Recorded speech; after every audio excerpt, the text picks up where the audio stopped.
Napoleon Bonaparte did not sleep the night before Waterloo.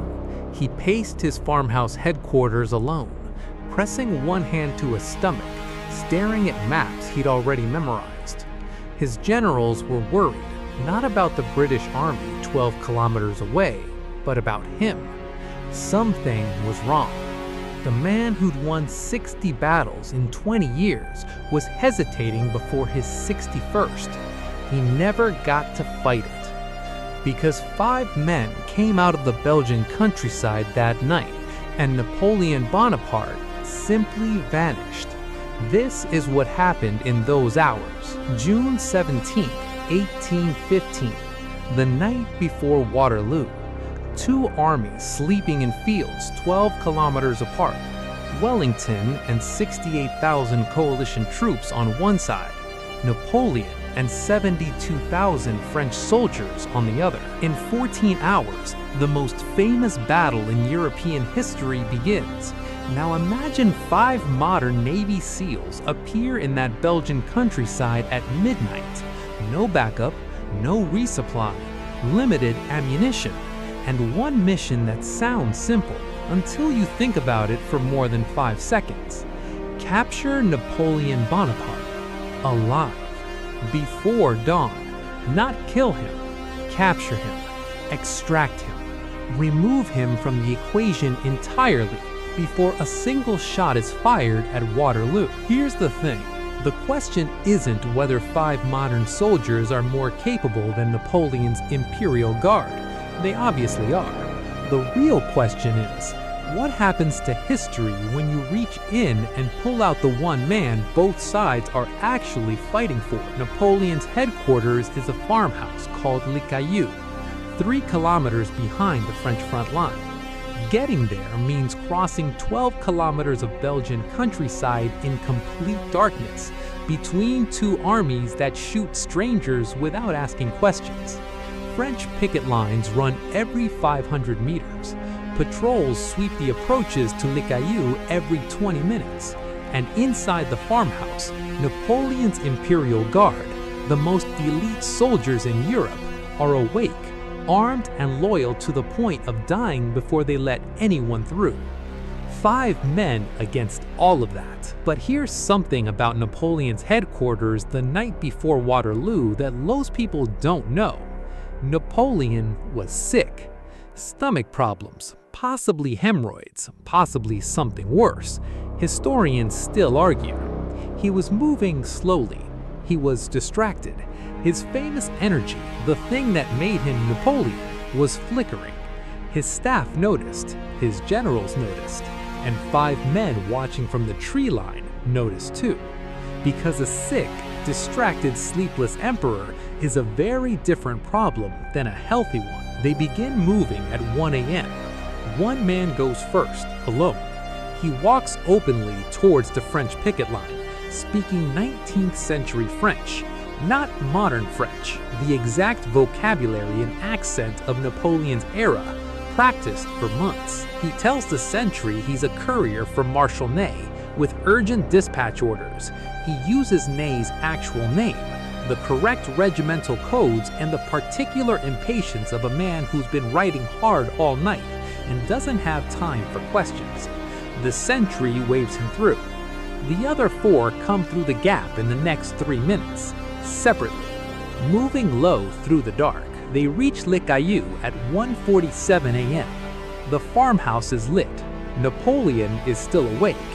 Through a ground floor window, there he is, alone at a table covered in maps. 2 guards at the front door, 2 more at the rear. His personal valet asleep in the chair by the fire. They watch him for 2 minutes without moving.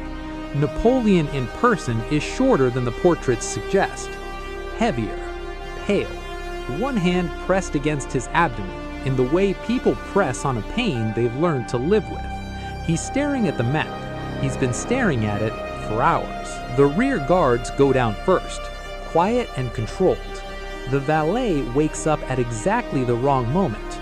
A quick pressure hold, 4 seconds, unconscious and unharmed. Then the door opens. Napoleon hears nothing. He's still at the table, And what happens next is the part nobody expects. Two men enter the map room. Napoleon looks up. His hand moves toward a pistol on the table. One of them places his own hand over it first, not grabbing it, just covering it. A single quiet gesture that says, "Don't," without a single word. Napoleon goes completely still. He looks at these men, their clothes, their weapons, equipment he's never seen in 60 battles across 20 years of war. Nothing in his experience has a category for what he's looking at right now. Then one of them speaks in perfect French, in the French of Napoleon's own era. "Your Imperial Majesty, you will not be harmed. You need to come with us." Napoleon stares at him for a long moment. Then he says very quietly, "You are not French." "No, we are not." Napoleon looks back at the maps on the table, at the battle plan he spent 3 days building. The positions, the artillery lines, the timing. Everything calculated to break Wellington before Prussian reinforcements arrive. He looks at it for exactly 5 seconds. Then he stands up. "Is it Wellington? Did Wellington send you?" Nobody answers. Napoleon nods slowly. "Then it is already over," he says. "Lead the way." He comes willingly, and that's the most unsettling part of the entire operation. No struggle, no shouting, no attempt to alert the guards 12 meters away. Napoleon Bonaparte, the man who crossed the Alps, who stood at Austerlitz, who burned Moscow, walks out of Les Cailloux at 2 a.m. and climbs onto a horse without a single word of protest. They move through dark Belgian fields in silence. At one point, he asks in French where they're taking him. "Somewhere safe," he's told. He almost smiles. "There is no such place," he says. "Not for me." By 3:30 a.m., the French camp behind them is still dark and quiet. No alarm, no pursuit. Nobody's noticed yet that the emperor is gone. The extraction completes before dawn. Napoleon Bonaparte is in custody, and Waterloo never happens. But here's what the mission report doesn't cover, and this is the part that changes everything. Wellington wakes at dawn to find the French army leaderless. No attack comes. The French marshals can't agree on what to do without Napoleon. By noon, the army begins dissolving. By evening, it's a retreat without a battle. No cannon fire, no cavalry charge, no last stand of the Imperial Guard. Nothing. Waterloo never happens. And look, that sounds like a good thing until you follow the consequences forward. The Congress of Vienna, the peace agreement that was supposed to redraw Europe after Napoleon, was built around one assumption: that Waterloo would happen, that Napoleon would lose there, decisively, finally, in a way that closed the door on everything he represented. That clean ending, Lord Milan Piss performed a clean ending shortly before the Peace of Vienna, was what gave the Congress the authority to hold, to force every ambitious general and nationalist movement in Europe to accept the new order. Without Waterloo, that authority never arrives. The power vacuum Napoleon left behind, without a decisive ending to seal it, pulls every competing army and political movement in Europe into 50 more smaller, grinding, continuous wars. No single catastrophe, just constant conflict that never quite resolves because it never had its ending. The 5 men who took Napoleon out of that farmhouse thought they were stopping a war. They were actually removing the last clean ending the war was ever going to get. 3 weeks later, one of them reads the historical analysis in a debriefing room. He thinks about Napoleon on that horse, moving quietly through the dark Belgian fields, not afraid, not angry, just saying, "There is no such place, not for me."